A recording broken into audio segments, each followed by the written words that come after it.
네, 반갑습니다. 마르스 김동석의 리얼 주식입니다. 사실상 증시가 어느 정도 회복이 되지 않을까?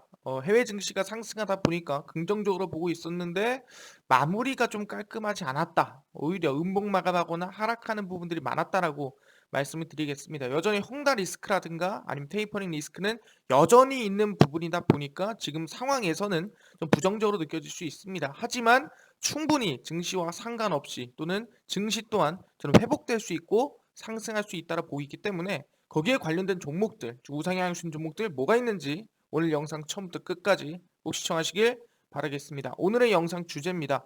많은 분들이 궁금한 거 위주로 좀 가져왔습니다. 일단 카카오와 현대중공업입니다. 급등하는 증권사 목표 주가입니다. 사실 주가 자체는 최근에 별로 안 좋은 흐름을 보이고 있지만 증권사 목표 주가는 충분히 상승하고 있다라 볼 수 있을 것 같고요. 하반기 상승 랠리 긴급 분석 진행합니다. 영상 처음부터 끝까지 꼭 시청하시길 바라겠습니다. 그 이전에 저희 마르스 김동석의 리얼 주식 유튜브 여러분들의 사랑으로 빠르게 커가고 있습니다. 현재 구독자 보시면은 6,640명이고요. 저희 10,000명을 향해 달려가고 있습니다. 얼마 전까지 600명이었는데 벌써 6,000명이에요. 그래서 여러분들에게 도움이 될 수 있을 만한 영상들을 좀 많이 찍으려고 합니다. 궁금한 종목들, 알고 싶은 종목들 많이 알려드리고 있으니까요. 영상들 보시고 다른 거 안 바란데 유튜브 저희 구독 버튼 그리고 영상 좋아요 버튼 그리고 댓글까지 남겨주시면 정말 감사하겠다라고 말씀드리니까요. 이 세 가지만 꼭 지켜주시면 감사하겠습니다. 그럼 오늘의 영상 바로 시작하겠습니다. 카카오와 현대중공업에 대해서 설명을 드릴 예정인데 일단은 처음으로 말씀드릴 거는 카카오를 설명드리고 그 다음에 현대중공업에 대한 설명을 하도록 하겠습니다. 일단 여기서 가장 핵심은 뭐냐면은 증권사 리포트의 목표 주가 그리고 증권사 리포트에서 지금 중심으로 보고 있는 이슈에 대해서 다뤄드릴 예정입니다. 그렇기 때문에 충분히 일반적인 시각에서 그러니까 개인적인 시각 또는 뭐 주관적인 시각을 제외하고 증권사라는 객관적인 시각에서 바라봤을 때 목표 주가가 얼마 정도가 적정한가 과대되지 않고 과소되지 않은 수준이 어디인가에 대해서 설명드릴 예정이니까 하나하나 확인하시면 될 것 같습니다. 일단 처음에는 카카오에 대해서 설명을 드리겠는데 일단은 최근에 카카오를 보시면 아시겠지만 주가가 상당히 강하지 못한 흐름세가 만들어졌었습니다. 최근 들어서 지속적인 우하향이 만들어지다가 드디어 오늘자에서 반등이 나오는 모습을 확인을 했습니다. 제가 항상 얘기했죠. 너무 과대된 하락이다라고 말씀드렸는데 역시나 반등이 나와줬는데 제가 일전 영상에서 그러니까 바로 이전 영상에서 카카오에 대한 목표 주가를 일단 두 개 증권사에서 제가 공개를 해드렸습니다. 첫 번째 증권사 같은 경우에는 한국투자증권이었고요. 약 목표가 버이 신호를 주면서 16만 원이었습니다. 그리고 나서 삼성증권이었고요. 삼성증권 버이였습니다. 버이 18만 원이었습니다. 그래서 현재 가격 구간에서 한국투자증권은 16만 원, 삼성증권은 18만 원을 보고 있다라고 말씀드렸고 뭐 16만 원 라인 때는 원래 주가 라인 때, 그러니까 악재를 받기 이전의 주가 라인 때고 18만 원은 정고점을 돌파하는 라인 때라고 말씀드렸습니다. 그러면은 뭐 다른 증권사는 없을까라고 해서 모두 제 정리해 왔다라고 말씀드리겠고요. 바로 이번 증권사 같은 경우에는 이베스트라고 볼 수 있을 것 같아요. 이베스트 증권이고요. 애널리스트 같은 경우 성종화 애널리스트입니다. 그래서 성종화 애널리스트의 카카오고요. 일단은 핵심만 말씀드리자면 목표 주가는 15만 원입니다. 그러니까 최근에 나온 목표 주가 중에 가장 좀 보수적인 목표 주가라 볼 수 있겠는데 그럼에도 좀 높은 편이지 않나 생각을 합니다. 일단 보겠습니다. 일단은 플랫폼으로서 사업 대한 규제는 사업의 범위, 깊이, 속도에 영향을 미치는 것으로 가치 하향 요인일 수밖에 없음이라고 하는데 그러니까 가치가 이제 원래 목표 주가는 훨씬 높았는데 어쨌든 간에 목표 주가를 낮췄다라는 거죠. 하지만 뭐다? 어쨌든 상승하는 거는 맞지만 속도라든가 방향이라든가 아니면은 뭐 강도 자체는 내려갔다라고 볼 수가 있다라는 거죠. 쭉 보겠습니다. 어, 카카오, 네이버 등 포털 플랫폼 업체에 대한 규제, 뭐 독과점 규제라든가 문화벌식 확장에 대한 부분들, 골목 상권 침해, 그러니까 뭐 실제 배달이라든가 아니면은 카카오 택시라든가 이런 부분들 문제가 있지 않냐라고 얘기를 한 거죠. 그래서 과거에도 수차례 문제는 뭐 있었다라고 얘기하는 거고 전에도 얘기했지만 미국에서도 있었습니다. 독과점 규제 관련해서는. 그래서 카카오 네이버가 영위하는 포털 및 플랫폼 비즈니스는 원래부터 규제 산업의 테두리 안에 있었다. 하지만 네이버 몇몇 군소, 사업의 철수, 사업 파트너 및 이용자들 간의 상생 추구 이것들이 조금 문제가 생기다 보니까 특히 코로나19 때 오히려 더 문제가 생기다 보니까 이 부분에서 아마 규제가 들어간 게 아닐까. 그러니까 오히려 코로나19 회복기에는 건드리지 않은 거죠. 왜 안 건드리냐? 괜히 회복기에 건드렸다가 증시 무너지고 경제 무너지고 하면 안 좋잖아요. 그러니까 어느 정도 그래도 안정화가 됐다 싶을 때 규제가 들어온 거다. 이렇게 판단을 하는 거죠.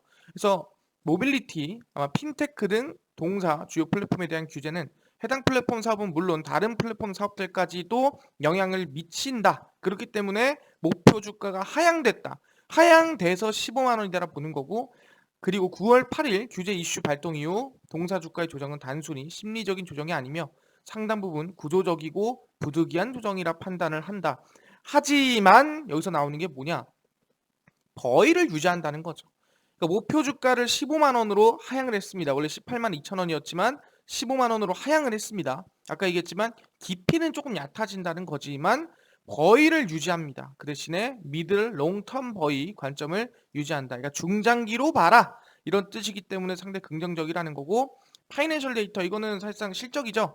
실적 같은 경우엔 누가 봐도 그냥 계속 성장성이 나와주고 있는 부분이다. 물론 증감률이 내려가고 있죠. 왜? 규제가 들어갔으니까 앞전에서는 증감률이 점점 성장하는 모습이었지만 2022년부터는 조금씩 내려가고 있는 모습 규제 때문이다라고 보면 될 것 같은데 아까 얘기했지만 성장이 안 되는 게 아닙니다. 성장이 조금 느려졌다. 그러니까 이 각도가 조금 내려갔다라고 보시면 될 것 같습니다. 그래서 성종화 애널리스트 같은 경우에는 이거 이베스트에서 카카오 목표 주가 얼마 15만 원을 제시를 했습니다. 최근 나온 목표 주가 중에서는 가장 낮은 목표 주가지만 그렇더라도 버위를 유지를 했다라는 게 긍정적이다 말씀드리겠습니다. 그래서 16만 원이 여기고 18만 원 여기니까 15만 원 여기죠. 이 또한 규제를 막기 바로 이전의 주가 상태라고 보시면 될 것 같습니다. 두 번째입니다. 어디 증권사냐면은 바로 하나투자증권입니다. 하나투자증권의 어, 누구냐? 네, 김소혜 애널리스트라고 보시면 될 것 같고요. 목표 주가를 좀 말씀드리면 버이 유지고요. 이것도 마찬가지입니다. 목표 주가는 17만 원 보고 있습니다. 그래서 한국투자증권보다 높지만 삼성증권보다 만 원 낮은 목표가 17만 원을 제시하고 있다. 그래서 보시면은 상당 목표가들이 다 높습니다. 그러니까 이 카카오의 성장에 대해서 부정할 만한 증권사는 아무도 없다. 다 긍정으로 보고 있지만 속도의 문제다라고 모두가 평가하고 있다라는 거죠. 그래서 흐름세 한번 보도록 하겠습니다. 카카오고요. 규제 압력에 대한 페이 모빌리티 사업 대책 발표를 했습니다. 다 똑같은 얘기죠. 그래서 기존 기사 프로 멤버십 비용이 99,000원에서 39,000원으로 스마트콜 중단했고요. 대리운전 중개 수수료도 기존 고정 20%에서 변동 요금으로 변화를 했고요. 그래서 이런 변화가 모빌리티 매출액 2,800억 원에서 약 5% 미만 수준의 영향을 미친다. 그러니까 엄청난 영향은 아니지만 상당히 충분히 매출액이 하락할 수 있는 그러니까 계속 성장 나와야 될 기업이 낮춰진다는 것만으로도 상당히 조금 요인이 될 수 있다라는 거죠. 그리고 이 금소법에 대한 부분은 내가 설명을 한번 드렸었고요. 이전 영상에서. 그래서 3분기 광고와 신사업 매출 고성장, 이익은 기대치 소폭 하회라고 나오고 있습니다. 3분기 매출액이 약 1.5조, 1조 5,100억 원이라고 보시면 되고 전년 동기 대비 36.9% 증가할 것으로 전망이 됩니다. 매출액은 증가했어요. 하지만 이제 영업이익 같은 경우에는 조금 줄어들 수 있다라고 볼 수 있는 거죠. 그래서 컨센서스 10%가량 하회할 것이다라고 예상을 하고 있습니다. 그러니까 이 모든 것들이 어떻게 보면 주가에 선반영됐다라고 볼 수 있겠죠. 그래서 목표 주가는 17만 원으로 하향한다라고 나와주고 있습니다. 원래 목표 주가는 그 이상이었다라는 거죠. 원래 목표 주가 같은 경우는 그 훨씬 이상이었고 뭐 나쁘지 않은 가격이었다라고 얘기하는데 충분히 그 이상 보고 있는 상태라고 보시면 됩니다. 어쨌든 모빌리티와 페이 사업 부분 가치를 각 2.5조, 6.8조 원으로 하향을 했습니다. 기업 가치겠죠. 어떻게 보면은. 그래서 하향을 한 이유도 아까 얘기한 대로 모빌리티 규제 들어갔죠. 카카오페이 규제 들어갔습니다. 이 문제라고 볼 수 있을 것 같고 근데 모빌리티는 실제 규제지만 페이는 규제라고 보기 힘들죠. 그냥 조금 디자인 바꿔라 뭐 이런 거니까 뭐 하지 마라 이게 아닙니다. 그래서 신규 산업 영역에서 수익화를 성공시키면서 기업 가치를 증대시켜 온 부분에서 IPO를 앞둔 부분은 당연히 아쉽지만 앞으로 계속 또 IPO가 있기 때문에 기대감은 추가적으로 진행될 수 있다라고 얘기를 하고 있습니다. 그래서 지금 정리를 해보면은 한국투자증권 16만 원, 삼성증권 18만 원, 이베스트 성종호 애널리스트 15만 원, 하나투자증권 김수 애널리스트 17만 원. 전부 다 4개 증권사 모두 버위를 유지하고 있고요. 목표가를 설정해드리면 17만 원 여기입니다. 그래서 그러니까 이 부분이에요. 증권사에서 설정한 가격 라인 때가 이 부분대입니다. 이 밑에는 아무것도 없어요. 그 뭔 소리냐? 악재를 맞았어도 한 여기까지는 최소 15만 원까지는 올라가지 않을까? 좀 길게 보면은 16만 원, 17만 원, 18만 원까지는 뚫지 않을까? 라는 예측치가 증권사에서 나온다라는 거죠. 여러분들이 알고 있는 것과 제가 알려드린 것과 증권사에서 발표하는 게 내용이 다르지 않습니다. 정리를 해드리자면 현재 규제는 들어올 거였는데 코로나19 영향으로 좀 봐주다가 이번에 들어온 거다. 어떻게 보면 대선의 지지율 문제일 수도 있고요. 그러다 보니까 들어왔다라 보시면 되고, 근데 이 자체는 사실상 과대 낙폭일 가능성이 높다. 왜냐하면 일단은 모빌리티 사업 부분의 매출은 약 6%가량 정도밖에 영향을 안 주는데 성장이 안 나왔다는 부분이고, 페이 같은 경우에도 상당히 금소법에 대한 리스크가 크지 않다. 그냥 어느 정도 디자인 수정만 조금 하면 되는 부분이기 때문에 카카오 자체 성장성에는 속도를 늦추지만 성장이 안 나온다. 이거는 아니다라는 거예요. 그렇기 때문에 목표가가 이렇게 나왔다라고 말씀드리겠고요. 그다음 여러분들 말씀드릴 거는 카카오가 아니라 현대중공업입니다. 현대중공업이 상장을 했습니다. 근데 상장한 이후에 주가가 조금 움직이나 싶었더니 도지를 띄우고 연이어 하락이 만들어지고 있습니다. 그래서 사실상 현대중공업 이거 이대로 손실권으로 계속 하락하는 거 아니야? 어떻게 되는 거야? 라고 궁금하신 분들이 많습니다. 그래서 이 또한 좀 객관적으로 제가 정보들을 가져왔다라고 말씀을 드리겠습니다. 일단은 기본적으로 현대중공업을 알기 이전에 일단 선박 관련해가지고 그러니까 조선업 관련해서 여러분들이 어느 정도는 알고 있어야 돼요. 근데 그거를 깔끔하게 정리해 놓은 게 있어서 제가 설명을 드리고자 가지고 왔습니다. 그게 어디냐면은 일단 현대중공업의 목표가를 설정해준 메리츠 증권이라고 말씀을 드리겠습니다. 일단 메리츠 증권 같은 경우에는 사실상 이번에 애널리스트가 누구냐라고 물어본다 한다면은 김현 애널리스트입니다. 그래서 목표가만 일단 간단히 설명드리면 11만 원을 목표가로 잡았습니다. 현재 구간에서 11만 원이면은 일단 이 구간이거든요. 너무 낮은 거 아니냐라고 하겠지만 일단 이만큼이라도 회복이 되지 않겠냐라는 기대감이 남아있다고 볼 수 있을 것 같습니다. 그래서 이 김현 애널리스트의 우리 리포트를 한번 살펴보자 말씀드리겠는데 일단 보시면은 여기에 현대중공업이 올라가야 되는 이유를 써놨습니다. 일단은 여기 보시면은 오른쪽에 대한 얘기가 있고 왼쪽에 대한 얘기가 있는데 너무 작죠. 그래서 일단 이거를 확대를 시킬 건데 이거 먼저 확대하고 그 다음에 이거 확대해서 보도록 하겠습니다. 설명을 드릴게요. 제가 하나하나 모르니까 쭉 보면은 일단 올라가야 대한 이유가 이렇게 써 있습니다. 코로나19 이후 조선 업황이 어떻게 됐냐? 컨테이너선의 빠른 회복, 선종별 운임은 차별화가 됐다.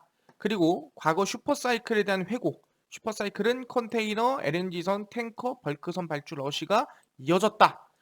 실제 과거 슈퍼사이클 얘기하는 겁니다. 그리고 2003년, 2008년도 슈퍼사이클도 사실상 과거 수준까지는 원가가 상승을 했으나 성가는 열위다라고 나온 부분입니다. 성가가 뭐냐면은 말 그대로 이제 짐을 싣거나 뭐 타는데 내는 돈을 성가라고 합니다. 배에다가 내는 돈을. 그 성과가 간단하죠. 네. 그리고 어게인 슈퍼사이클 왔나? 아직이다. 아직 덜 왔다라는 거죠. 슈퍼사이클이 이건 온 것도 아니다. 더딘 성과 상승, 수요를 견인할 주체가 부재가 있다라는 부분이고 일단 전제 조건, 성장이 나가야 되는 정제 조건은 폐선이 많아서 규제 효과가 나와서 실제 성과 상승도 같이 나오면서 친환경 선박을 만들면서 폐선이 수정이 될 때, 그러니까 폐선이 리모델링을 할 때 충분히 기대감이 크다라고 볼 수 있는 부분입니다. 이 부분은 자세히 설명드릴 거예요. 넥스트 슈퍼 사이클은 연료 변화입니다. 그러니까 연료가 사실상 이제 아까 얘기한 대로 원래는 이 탄소를 배출하는 연료였다면은 친환경 연료로 바뀌는 그런 상황이 왔을 때 충분히 현대중공업은 기대감이 들어간다라고 볼 수 있을 것 같습니다. 그럼 이거를 설명을 자세하게 보도록 하겠습니다. 이제 글씨가 좀 잘 보이죠? 예, 조금 확대를 해가지고 글씨가 보일 겁니다. 너무 확대하면 내가 잘리니까 이렇게 할게요. 일단 첫 번째입니다. 컨테이너선 운임이 급등이 발주로 확산이 됐습니다. 그래서 수주 개선과 완만한 성가 상승, 아까 얘기했죠? 물품을 오르고 내리는데 들어가는 가격이다. 그러니까 그 실는데 들어가는 가격 성가라고 했죠. 신조선 가지수는 148포인트로 2010년 이후 최고치를 회복했다. 이거 상당히 긍정적인 거예요.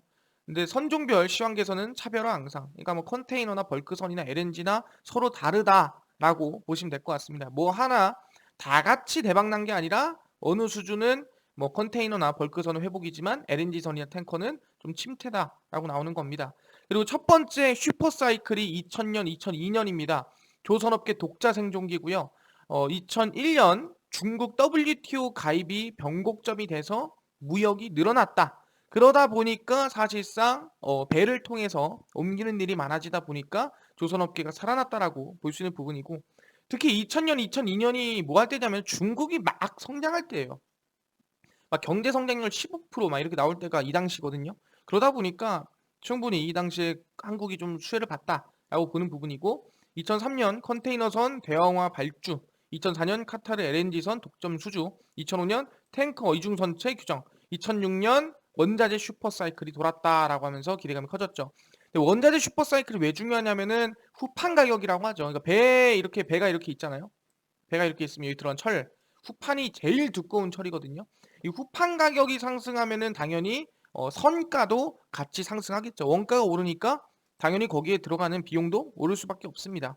그래서 원자재 슈퍼사이클이 들어가면은 이 성가가 올라가다 보니까 거기에 따라 조선업이 좀 성장하는 부분이 좀 있더라라는 얘기입니다. 그래서 쭉 내려가면은 2003년, 2008년 슈퍼사이클이 듭니다. 중국 등 브릭스 신수요처 등장합니다. 브릭스가 뭐냐라고 한다면은 2000년대 전후니까 뭐 2000년, 2002년, 2001년 이 근처겠죠. 거기서 경제 성장이 좀 빠른 기업이란다. 나라를 얘기합니다. 뭐 브라질이라든가 아니면 러시아라든가 뭐 인도 뭐 그리고 중국, 남아공 해가지고 이 5개 국가를 좀 일컫는 용어가 브릭스다라고 생각하시면 될 것 같습니다. 그래서 뭐 브라질, 러시아, 인도, 뭐 인디아, 그다음에 차이나 뭐 이렇게 생각하시면 됩니다. 그래서 이제 브릭스라고 불렀다. 그래서 물동량이 6% 이상 성장을 했고요. 운임이 높아지다 보니까 발주액 회수 기간이 단축이 됐다. 그러니까 상당히 이제 원자재 사이클이 시작이 되면서 같이 조선업이 상승이 나왔다 볼 수 있을 것 같고요. 유럽계 산업은행 쉽 파이낸싱이 확대됐다. 그러니까 배 이 금융이 확대가 되다 보니까 당연히 훨씬 더 많은 이 조선업의 성장이 나아졌다라 볼 수 있을 것 같고, 기준금리가 상승이 되고 원가 성가 가속화. 그러니까 원가 이 성가가 계속 올라갔다. 아까 원가 성장에 따라서 성가가 올라간다 말씀드렸죠. 그래서 슈퍼사이클이 좀 진행이 됐다라고 볼 수 있을 것 같고, 2021년도 성장이 나오기 위해서 뭐가 필요하냐? 폐선량, 그러니까 너무 쓰레기 같은 배달을 이제는 바꿔야 된다는 거예요. 뭐로? 친환경 배로. 그래서 노후선 폐선을 공급 개선하기 위해서 교체 수요 증가해서 규제 강화, 친환경선 수요가 증가해서 규제 강화가 뭐냐? IMO라고 해서 국제 해사 기구가 있습니다. 국제 해사 기구에서 이제 규제를 넣고 있어요. 실제 너네 배 이러면 안 되고 저러면 안 되고 뭐 이런 거 있으면 뭐 온실가스 배출량 줄여야 되고 그다음에 너네 뭐 줄여야 되고 뭐 이런 것들이 있습니다. 그래서 성과 상승이 이어지면은 거기에 대한 기대감을 볼 수 있겠다. 그래서 아마 2023년까지 낙관적 회복을 반영하면은 생산 능력의 1.5배 수준의 수주도 가능하다라고 얘기를 하는 거죠. 이게 뭔 소리냐?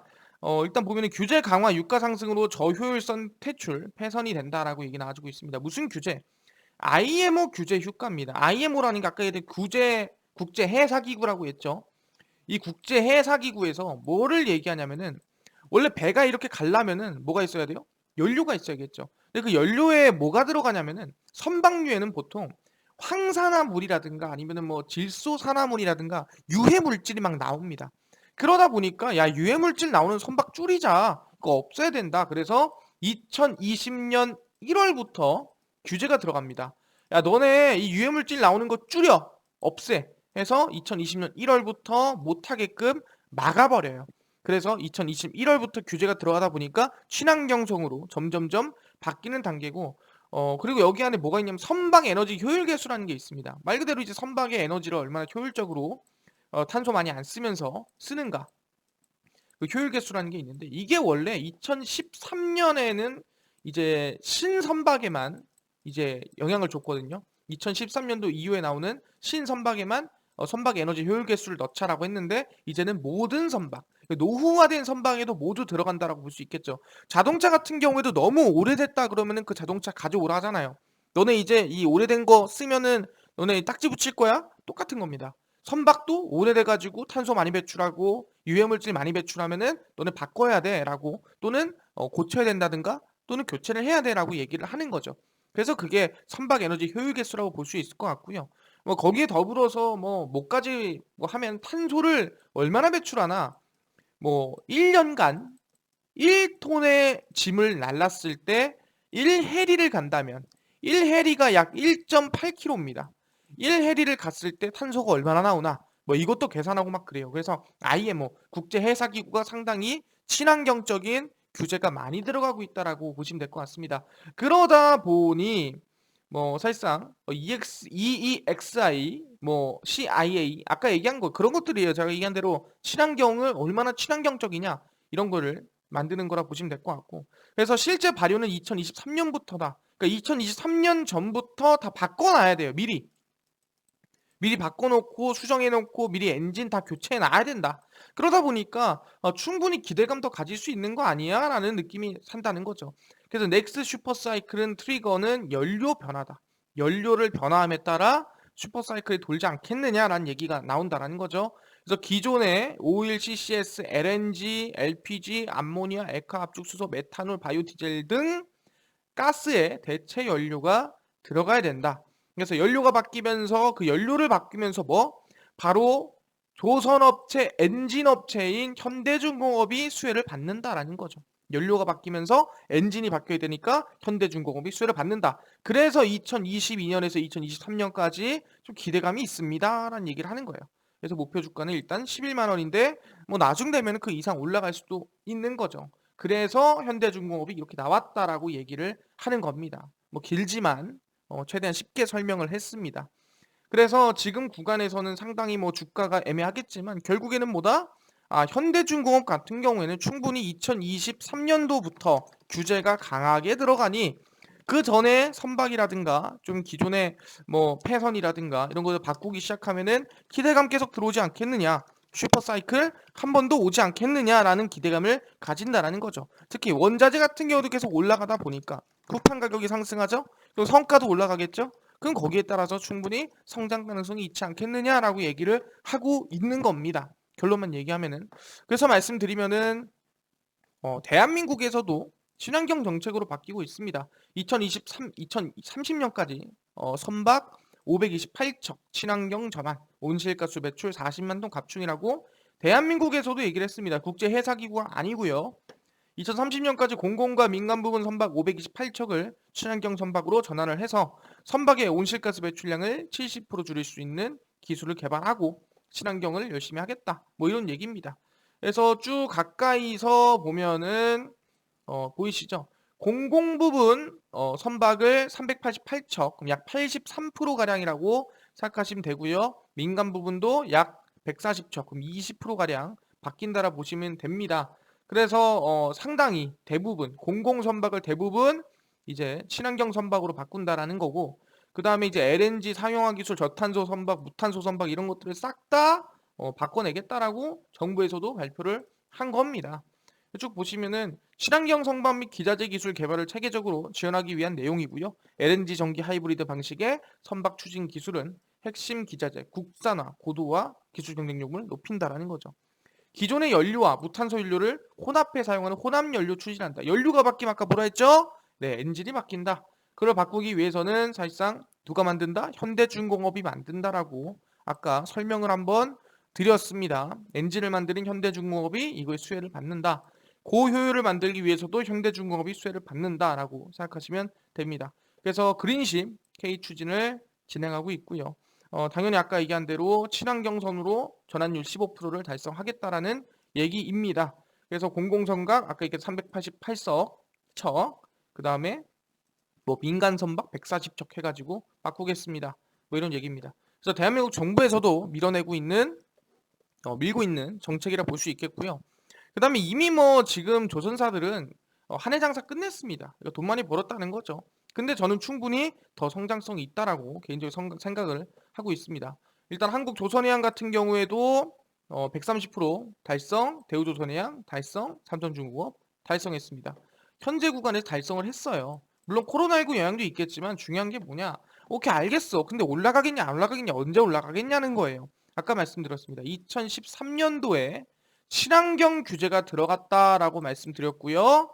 2020년도에 규제가 들어갔습니다. 얘기했고요. 2023년도에 규제가 들어갑니다. 얘기했죠. 2013, 2020, 2023 세 개 놓고 봅시다. 간단하게 차트. 그러면은 일단 첫 번째입니다.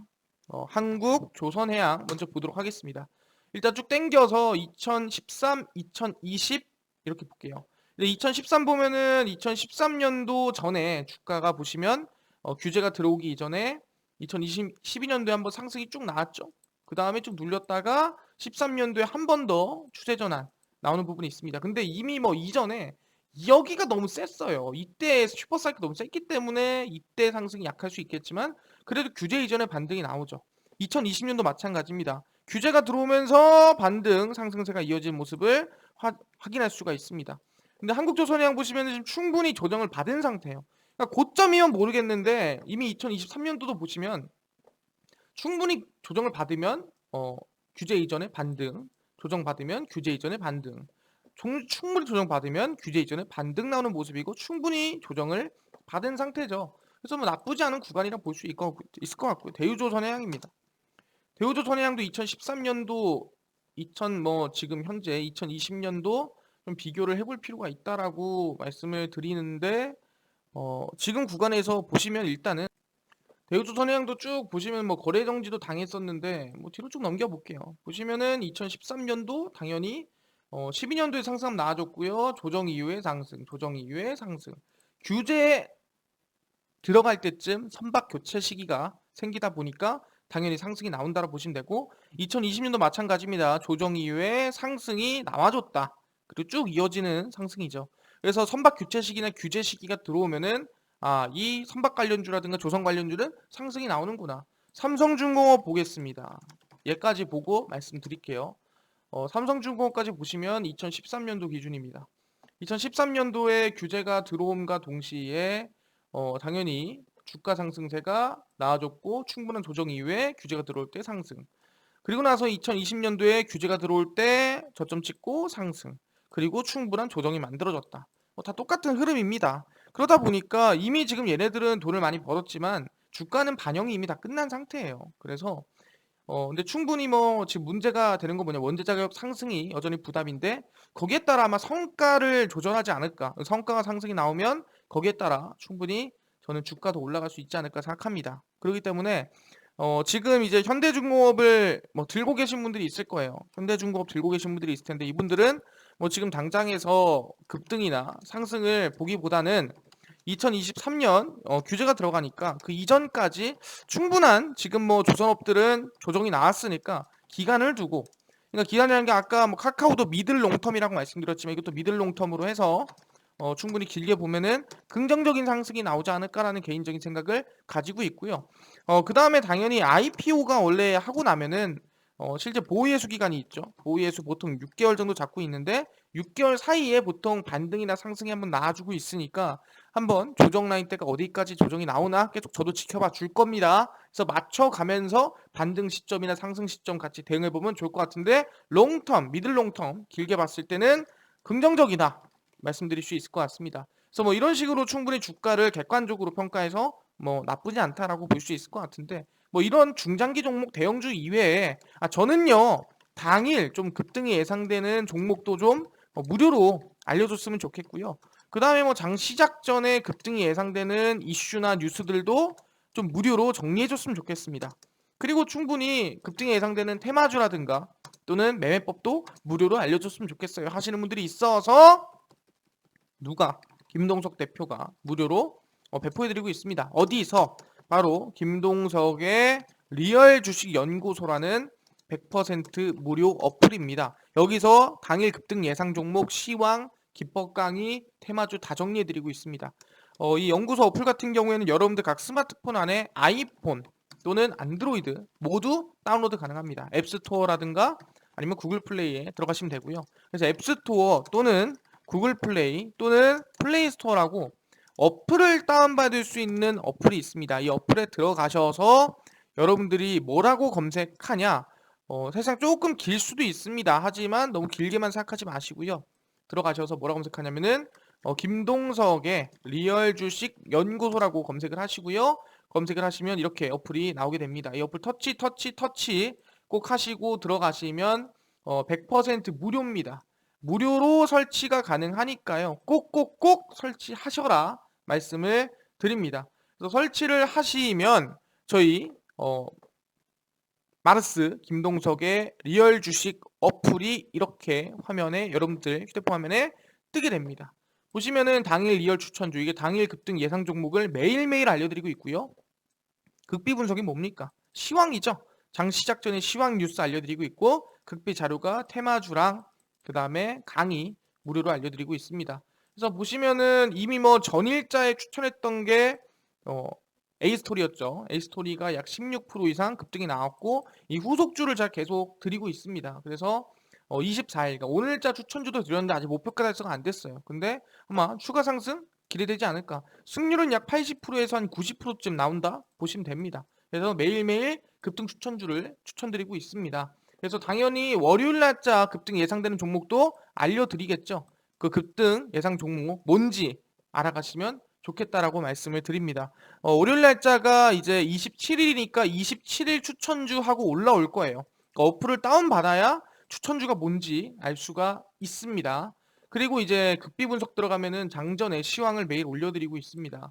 이 시황은 오늘 뭐 국내 이슈부터 해외 이슈 전부 다 정리해서 알려드리고 있고, 이것만 봐도 다른 뉴스 볼 필요가 없습니다. 그리고 극비 자료에선 테마주, 그다음 용어 알기, 뭐 비트 용어가 뭔지, 어떤 용어들인지 다 정리해놨고요. 그뿐만 아니라 기술적 분석, 기본적 분석 다 정리해놨습니다. 이것만 보셔도 다 알 수 있으니까 이거 다 100% 무료입니다. 이거 다 무료로 알려드리고 있으니까요. 꼭꼭꼭 어플 다운로드 받으셔라 말씀을 드리고요. 그뿐만 아니라 저희 마르스 김동석의 리얼 주식 여러분들에게 정말 유익한 내용 드리려고 노력하고 있습니다. 구독자 10,000명을 향해 달려가고 있으니까 유튜브 구독 버튼, 영상 좋아요 버튼, 그리고 댓글까지 남겨주시면 정말 감사하겠다 말씀을 드리겠습니다. 그래서 여러분들이 항상 궁금해하고 여러분들이 항상 알고 싶어하는 주식에 대한 전망 또는 급등이 예상되는 종목들 모두 하나하나 알려드리려고 노력하고 있으니까 저희 마르스 김동석 리얼 주식 유튜브 많이 사랑해 주시고요. 다음 영상에서 더 좋은 영상으로 찾아뵙도록 하겠습니다. 감사합니다.